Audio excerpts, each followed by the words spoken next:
Bonsoir les amis et j'espère que vous allez bien. Bienvenue sur cette vidéo. Dans cette vidéo, nous allons parler des boucles. Alors, c'est quoi une boucle? Eh bien, nous allons développer ce sujet-là tout de suite avec cet exemple que nous avons pris sur les factoriels. Donc, comment calculer le factoriel d'un nombre. Alors, nous avons commencé par déclarer notre bibliothèque. Ce cours sur les bibliothèques avait déjà été donné. Donc, nous avons déjà parlé des bibliothèques et de la structure d'un programme. Donc, nous n'allons plus revenir dessus. Donc, nous allons passer directement ici sur la déclaration. Vous allez remarquer que j'ai déclaré le I et le P. Alors, ces deux éléments me permettront juste de créer ma boucle. Je la créerai grâce à ces deux éléments-là que j'ai déclaré I égale à 1, P égale à 1. Alors, pourquoi j'ai déclaré I égale à 1, P égale à 1? Et bien, parce que tout simplement, lorsque je ferai une incrémentation, donc au niveau du calcul, ici, vous voyez que j'ai écrit I++.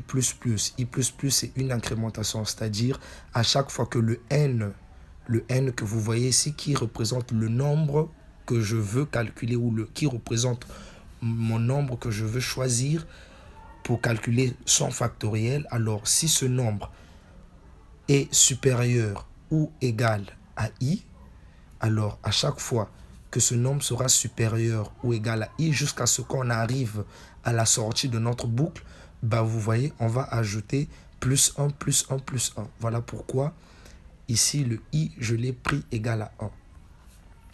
Bien, le N, comme je viens de le dire, c'est le nombre tout simplement que nous allons vouloir calculer. Donc, l'entier que nous allons saisir au clavier afin de trouver son factoriel. Voilà. Et ici, le pourcentage D, comme je l'avais expliqué dans le cours précédent, on l'avait mis le pourcentage D ici parce que vous remarquez que nous avons déclaré le N étant comme un entier. Alors, c'est normal que nous venons mettre ici pourcentage D. Si on avait déclaré le N étant comme un réel, on allait mettre pourcentage F. Merci. On passe. Alors, nous sommes sur la structure tant que. Alors, tant que, c'est une boucle qui nous permet juste de faire qui nous permet en fait de tourner là. C'est-à-dire, on est là en rond. C'est un cercle que nous créons en fait. Et tant que l'instruction qui est dans ce cercle n'est pas vérifiée, alors la boucle va continuer. C'est-à-dire, je m'explique, ici nous avons dit que I inférieur ou égal à 1. Alors nous allons remarquer qu'à chaque fois que nous allons saisir N, par exemple, je peux saisir N égale à 2. Si N égale à 2, vous allez remarquer que ici, j'ai dit que I était égal à 1. Alors, si N égale à 2, on constate que 1 est bel et bien inférieur ou égal à 2. Donc, mathématiquement parlant, nous savons que 1 est strictement inférieur à 2. Alors, nous rentrons dans la boucle. Qu'est-ce qui va se passer? On va multiplier P fois 1. C'est-à-dire, nous aurons P serait égal à 1 fois 1. Et on va incrémenter. Donc, nous allons faire une incrémentation. Lorsque le I va passer à 2, on va remarquer que 2 est bel et bien égal à 2 parce que nous avons saisi ici 2. Alors, nous remarquons que 2 est bel et bien égal à 2. Comme 2 est bel et bien égal à 2, alors nous allons passer ici. Nous aurons 1 que nous allons multiplier par 2. Et nous faisons une incrémentation. Lorsque nous faisons une incrémentation ici, nous étions à 2 égale à 2. Alors, ici, le I va passer à 3 parce que nous avons fait une incrémentation. Donc, il ajoute plus 1, plus 1, plus 1 à chaque fois qu'il est en train de faire l'incrémentation. Donc, nous voyons que ici nous serons à 3. Mais est-ce que 3 est supérieur ou égal à 2? Pas du tout. On sait tous que 3 est supérieur à 2. Alors, ça veut dire qu'il y a une impossibilité. Dès lors qu'il y a une impossibilité, alors la boucle prend fin. Elle ne peut plus continuer du moment où elle ne vérifie pas la condition que nous avons déclarée ici.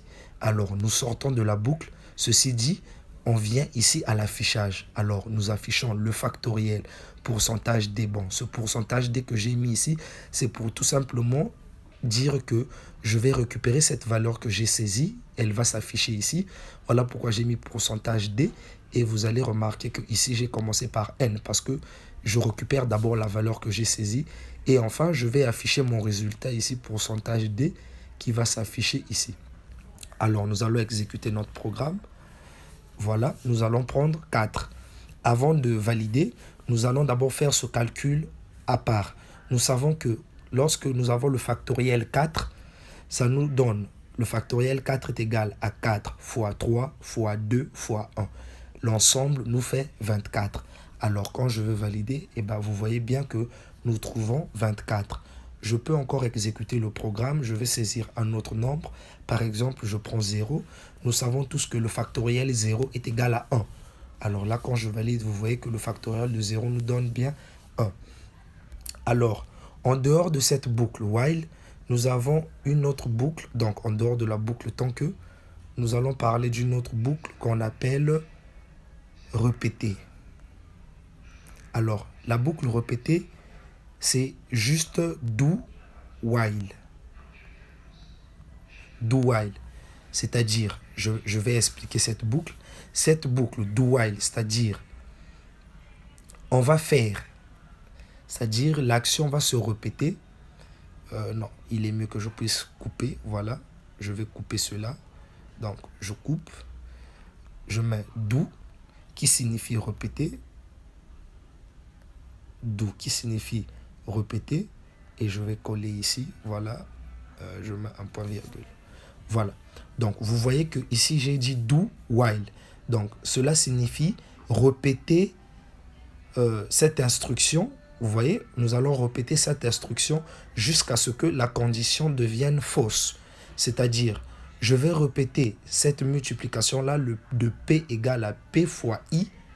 Et cette incrémentation, elle sera répétée jusqu'à ce que nous allons remarquer que le I sera supérieur à N. Quand le I sera supérieur à N, là, ça sera une impossibilité et nous allons donc sortir de notre boucle. Parce que, comme nous venons de l'expliquer, pour que cette incrémentation ait lieu, pour que cette instruction puisse être valable, il faudrait que le N puisse être supérieur ou égal à I. Et comme vous voyez ici, vous allez vous poser des questions, mais pourquoi j'ai mis un point virgule à la fin? Pourtant, au départ, lorsque j'ai utilisé la fonction, tant que je n'avais pas mis un point virgule, tout simplement parce que ici, il se trouve que le while est à la fin. Or, nous savons que toutes les fonctions qui sont contenues dans le hitman prennent toujours un point virgule à la fin. Comme vous pouvez le constater ici, vous voyez qu'il y a un point virgule là, nous avons un point virgule. Ici, nous avons un point virgule. Ici, nous avons un point virgule. Ici aussi, nous avons un point virgule. Et là, nous avons un point virgule. Partout, vous remarquez qu'il y a des points virgules. Alors, c'est parce que toutes ces instructions-là sont contenues dans le hitman. Or, tout ce qui est contenu dans le hitman à la fin a toujours un point virgule. Et sauf ceci. Ceci, c'est un commentaire. Cela, c'est un commentaire. Donc, on peut ou ne pas mettre des points virgules. C'est un commentaire. Cela n'influence pas notre programme. Alors, nous allons exécuter ce programme et nous allons remettre les mêmes valeurs que nous avons saisies. Donc, nous avons commencé par 4. Vous voyez que ça nous donne toujours 24. Et nous exécutons encore, nous prenons 0. Vous voyez que ça nous donne 1. Voilà tout ce que nous pouvons dire sur cette structure, sur cette boucle tant que et répéter ces deux boucles-là. Voilà. Et nous pouvons faire plusieurs exercices avec, comme calculer par exemple la somme des suites arithmétiques. Nous pouvons les faire avec des boucles.